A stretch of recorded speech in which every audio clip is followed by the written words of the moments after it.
ஹாய்மா, எல்லோரும் என்ன பண்ணுறீங்க? நல்லா இருக்கீங்களா? சாப்பிட்டீங்களா?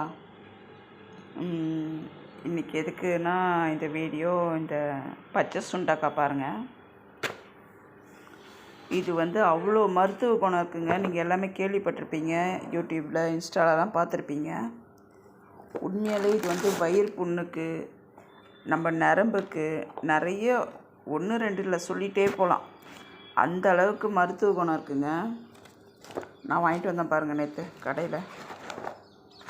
இங்கே பாருங்கள், இவ்வளோ 43 ரூபாங்க. இது பாருங்கள், ரேட்டு இதில் இருக்குது பாருங்கள்.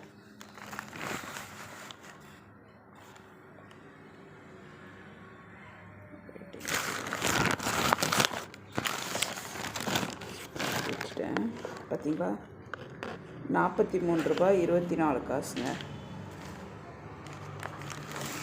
இந்த சுண்டைக்காய் இதெல்லாம் பார்த்தீங்கன்னா எவ்வளோ ரேட்டாக இருந்தாலும் வாங்கிடுங்க. உங்கள் ஊரில் சில ஊர்லலாம் அங்கேயே செடியிலே வரும். கிடைக்காதவங்க இதை வாங்கி சாப்பிடுங்க, சரிங்களா? நான் இது நிறைய வாங்கிட்டு வந்தேங்க. பாதி குழம்பு வச்சுட்டு, சுண்டைக்காய் போட்டு காரக்குழம்பு வச்சா நல்லாயிருக்கும்.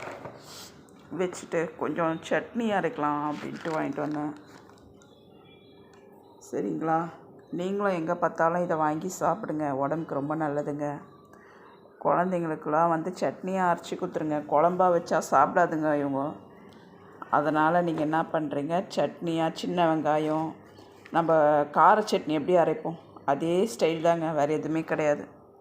சின்ன வெங்காயம், கடலைப்பருப்பு, காஞ்ச மிளகா, புளி, பூண்டு, ஒரு துண்டு இஞ்சி எல்லாம் எண்ணெயில் போட்டு வதக்கிட்டு சட்னி அரைச்சிடுங்க. சுண்டைக்காயும் வதக்கிடுங்க, லைட்டாக வதக்குங்க, ரொம்ப வதக்காதீங்க. நான் எல்லாத்தையும் எண்ணெயில் போட்டு வதக்கி ஆற வச்சு ஒரு பத்த தேங்காய் கூட வைங்க, நல்லாயிருக்கும். வச்சு நீங்கள் சட்னி செஞ்சு குழந்தைங்களுக்கு கொடுத்துருங்க, தெரியாது, சாப்பிட்ருவாங்க. நான் அப்படி தான் பண்ண போகிறேன் நாளைக்கு, ஓகேங்களா? நீங்களும் இதை அடிக்கடி செய்யுங்க, உடம்புக்கு ரொம்ப நல்லது. குழந்தைங்களுக்கு கொடுங்க, அதுவும் பொதுவாக பொம்பளை பசங்களுக்கு இது ரொம்ப நல்லதுங்க. ஓகேங்க, பாய்.